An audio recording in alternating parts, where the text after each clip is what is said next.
when action films became what we now think of action films, but I mean, they're all just the same thing that have... Emma Willis made a decision in 2025 that broke the internet. She moved Bruce to a care home with round-the-clock staff, and strangers attacked her online. But what they didn't know was the real reason why. Bruce's brain had been failing for years. His childhood stutter came back. He stopped recognizing his daughters, and his family was grieving him while he was still alive. The nurse who cares for him now just revealed the heartbreaking truth. Bruce Willis doesn't know who anyone is anymore, and it all started long before anyone noticed. Bruce Willis was born on March 19, 1955, in Idar Oberstein, West Germany. His dad, David, was an American soldier. His mom, Marlene, worked at a local bank. They lived in tight military housing with broken buildings around them and rules like curfews after 9 p.m. There were over 3,000 American troops nearby, and things were still tense with the locals. Bruce spent his first 2 years there, hearing patrol boots and eating food from rations. In 1957, when he was not even 2, the family moved back to America as part of a huge troop withdrawal. They landed in Carneys Point, New Jersey. It was a small factory town with under 9,000 people. Bruce was the oldest of 4. His dad worked as a welder, earning $3.20 an hour, and their rent was $85 a month. His mom brought home $40 a week from Woolworths. It wasn't enough. They ate government cheese, wore donated clothes, and shared one bathroom.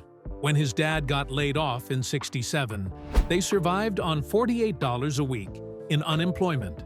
Bruce remembered those years as tough but full of lessons, like how to deal with life when it doesn't care. Bruce also had a big problem. He stuttered badly.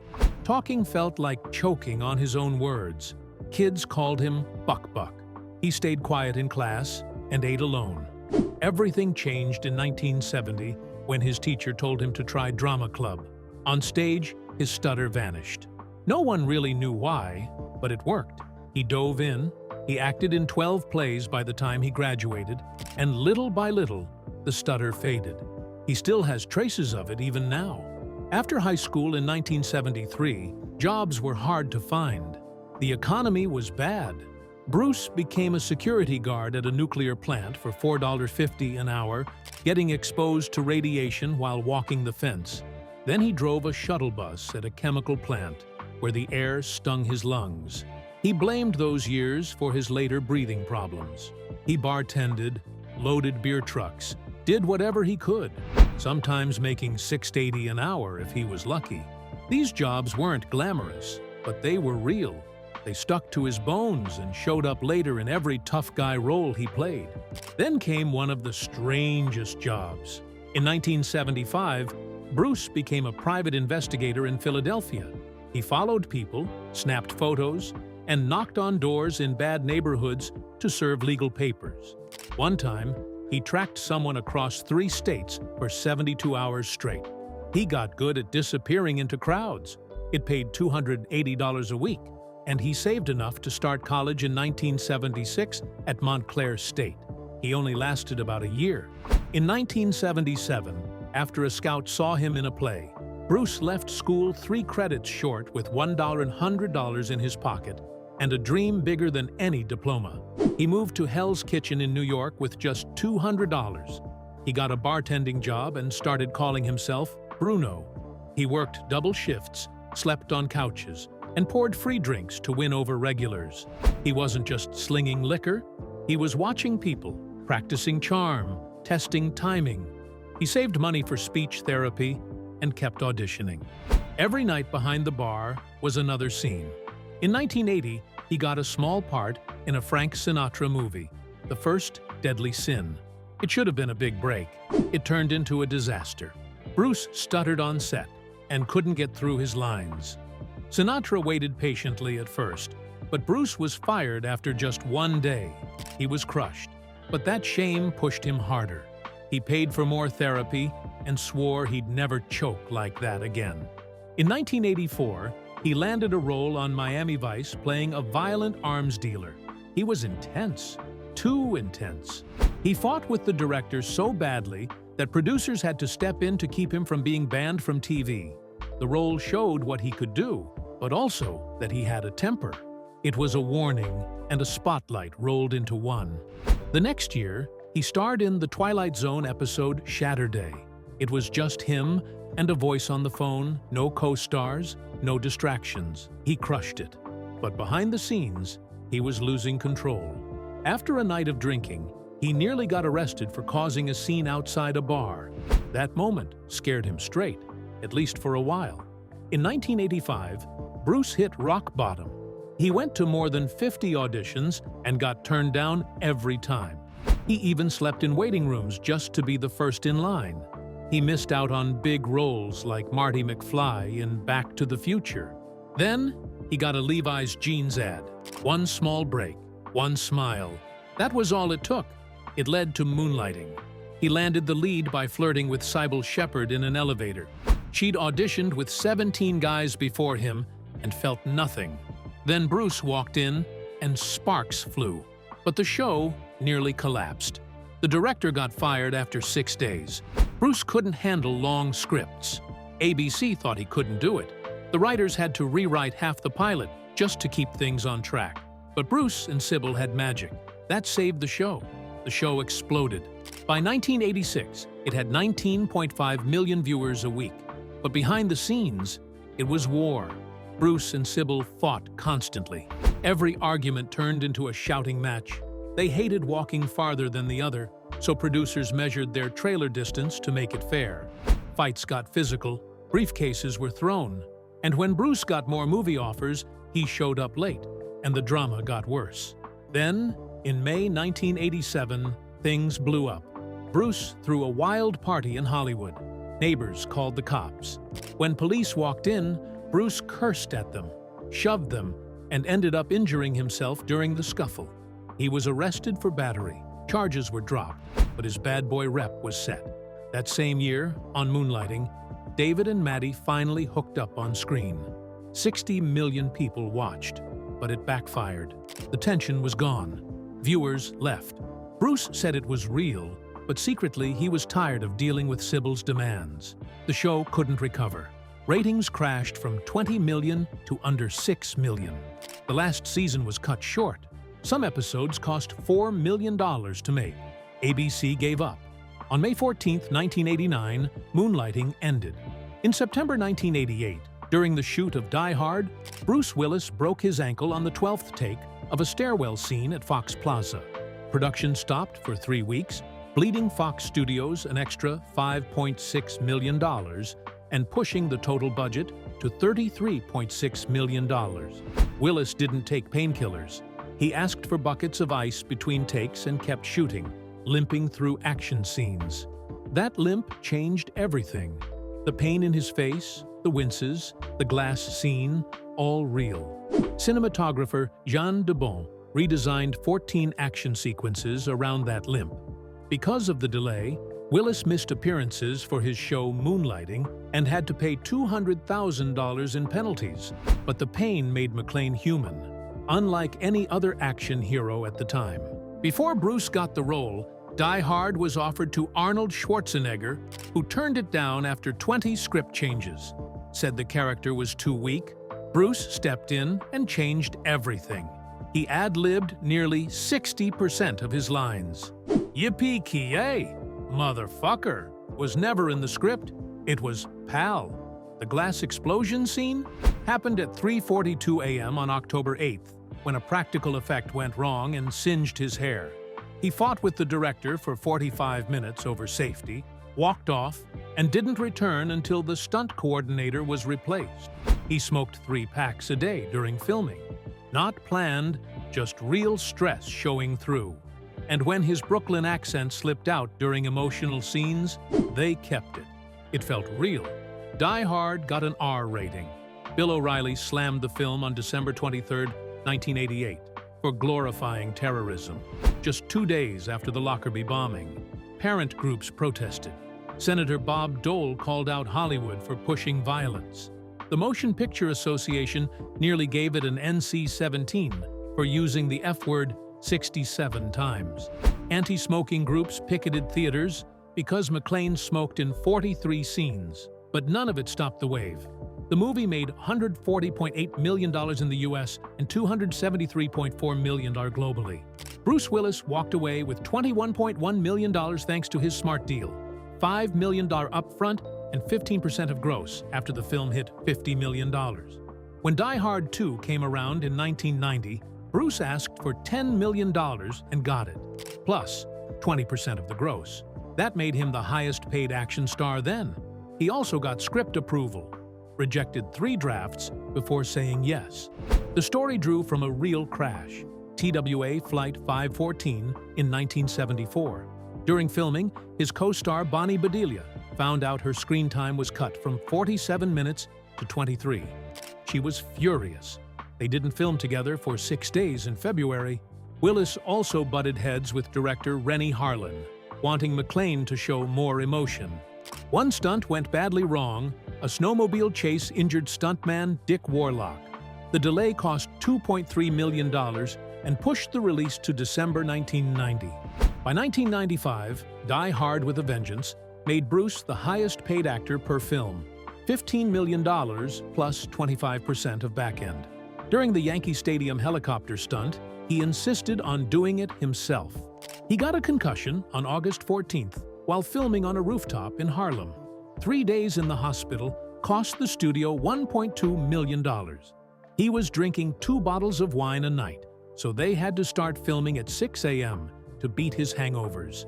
The Brooklyn accent, not approved during filming, cost $800,000 in post to fix ADR. But by now, the franchise had made $1.4 billion, and Bruce had pocketed more than $75 million just from back-end deals. In Pulp Fiction, released in 1994, Bruce got $800,000 to play Butch Coolidge, a boxer with 3 key scenes. Quentin Tarantino wrote the role just for him after meeting at a party. The film cost $8.5 million to make and earned $214.2 million. Bruce shot all his scenes in just 12 days. It changed the way people saw him. He wasn't just an action guy anymore. Critics said he was calm, smart, and believable. And the Gold Watch monologue? Instantly iconic. Then came 12 Monkeys in 1995. Bruce lost 25 pounds for the role, took only $1 million just to work with director Terry Gilliam, and went through 16 weeks of intense filming. He spent up to 4 hours a day in makeup. His character, James Cole, wasn't a hero. He was broken, strange, scared, and it worked. The movie made $168 million, and Bruce got his first Golden Globe nomination for drama. In The Fifth Element, he earned $17 million. It was 1997, and Luc Besson had written the role just for him. Bruce trained for 6 months to drive high-speed taxi chases through futuristic sets. His costume, blue and orange, was designed by Jean-Paul Gaultier, one of 954 made for the film. It took 22 weeks to shoot. US critics didn't love it, but Europe did. The film made $263.9 million and later hit $400 million with home video. Bruce's scenes with Chris Tucker became fan favorites, showing his sense of humor. Then came Armageddon in 1998.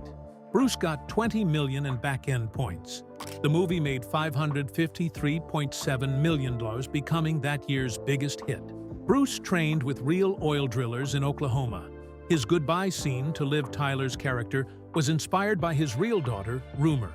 He did 47 takes of that final scene.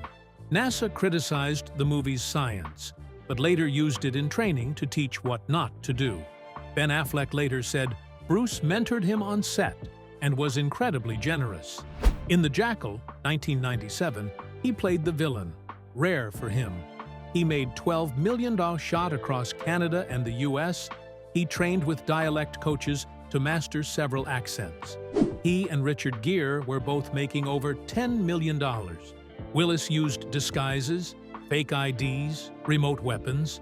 The story echoed real-world issues and stirred up some controversy, but the film made $159.3 million.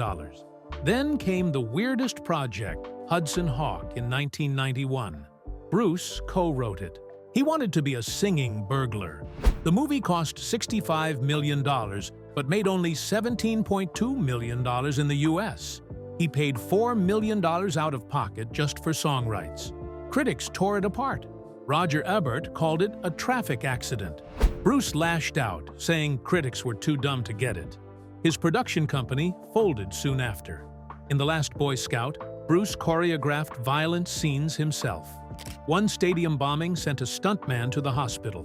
The F word appeared 247 times. MPAA almost rated it NC-17. Warner Brothers had to cut 18 minutes. Bruce threatened to quit 3 times. Reshoots and delays cost $8 million. The film made $114 million, but was a nightmare behind the scenes. In Striking Distance, 1993, he did his own boat stunts on Pittsburgh's rivers. He fell into freezing water and got hypothermia. That accident cost $2 million in insurance and 2 weeks of delays. He also hated a subplot in the script involving incest and fought with writer Tony Gilroy. The movie made just $24.1 million. Industry talk said Bruce was becoming difficult. In Death Becomes Her, Bruce played drunk so well that Meryl Streep thought he was actually drunk. He used tricks from his bartending days in New York. He made $7 million for the role. The film went over budget, so Universal cut 2 minutes. It still made $149 million. Streep later said she was impressed, but also worried about him. Finally, in Bonfire of the Vanities, Bruce played a Yale-educated bond trader. Critics said he looked wooden and out of place. Director Brian De Palma told him he wasn't believable. Bruce got angry. Their fight got physical. The film dealt with race in 1980s New York and drew backlash. It made just $15.7 million on a $47 million budget. Warner Bros. Lost over $30 million. It was supposed to be prestige. It turned into disaster. Then, The Sixth Sense changed everything in 1999. He took just $14 million up front. Low for him, but added a 17% back-end deal. The movie made $672 million. Bruce made $114 million, the most anyone had ever earned from one film at the time. He even learned to use his left hand for scenes to make his ghost character less obvious. It got 6 Oscar nominations and proved Bruce was still at the top. In Unbreakable, 2000, he reunited with Shyamalan. He played David Dunn, the only survivor of a train crash that killed 131 people. The movie made $248 million. Quentin Tarantino put it in his top 20. Bruce trained hard, did intense stunts, and showed how grounded a superhero story could be. Then the whole 9 yards showed his comedy side. He played a hitman hiding in Montreal, shot it in just a few weeks, made $106 million.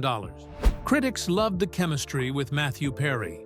They said Bruce had charm, timing, and control. A sequel followed but didn't do well. Bandits in 2001 earned $68 million. Bruce, Billy Bob Thornton, and Cate Blanchett played out a love triangle during bank robberies. The film mixed romance and action and confused some audiences, but Bruce showed vulnerability again. Then came Heart's War in 2002, a serious World War II film. Bruce played a colonel who staged a courtroom drama to cover up a secret mission. He earned praise for the performance, but the film flopped at 32 days, raised $32 million. Critics said it was too slow for audiences used to action. Bruce Willis never played it safe. Not in life, not in film. In 2005, he jumped headfirst into Sin City, a film that drenched itself in violence and shadows.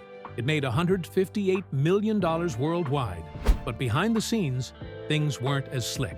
Willis's nude scenes made Jessica Alba so uncomfortable, she stormed off set. Director Robert Rodriguez had to promise camera tricks to convince her to come back. Meanwhile, Willis argued for more brutality, believing it honored the original comics. He even poured in $2 million of his own money to upgrade the film's violent effects. He clashed with Rodriguez repeatedly, even over how realistic his character's heart condition should feel. They brought in doctors and spent $50,000 just to get it right. Every day, Willis sat in makeup for 14 hours, drinking only protein shakes and smoking nonstop. shedding 15 pounds just to match the story's gritty tone. A year later, he flipped the tone entirely with Over the Hedge, voicing RJ the raccoon. The film raked in $336 million, but Willis showed up hungover from a wild 3-day Vegas spree, having lost $200,000 at blackjack. Still, his ad-libbed lines, while barely sober, made it into the final film. Nearly a third of RJ's dialogue was improvised. When a script leak in March 2006 nearly sank the entire $80 million production, DreamWorks considered dropping him. But test audiences loved the chaos he brought, so they kept everything. One day, he walked into the studio in a tux, fresh from a wedding, still tipsy, and nailed the performance. Somehow, it worked. Then came The Expendables in 2010, and with it, the most expensive 5 minutes of screen time ever. Willis asked for $3 million for a cameo. He wanted a private jet, luxury hotel, and personal chef, too. Sylvester Stallone called him greedy. Willis fired back, saying Stallone's action days were over. They traded insults, but Stallone caved and paid. The bitterness never healed. Stallone replaced him with Harrison Ford in the next film, and they never promoted together again. Willis had set a record, the highest per-minute paycheck in action film history. Also in 2010, he starred in Red, which earned $199 million. This time, his ad-libs got too real. Jokes about erectile dysfunction weren't scripted. They came from his personal life. He even named the meds on set. He crashed his own $150,000 Porsche during a stunt he insisted on doing himself, delaying filming by a week. Co-stars noticed bruises he claimed came from research, trying to feel what his character might. He paid $25,000 for tactical CIA training and refused fake makeup for injury scenes, preferring real bruises. In Looper, he wanted pain to feel authentic.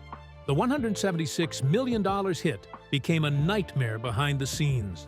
His aging makeup caused severe skin reactions, costing $5,000 a day in treatment. He refused safer alternatives, saying it helped him act better.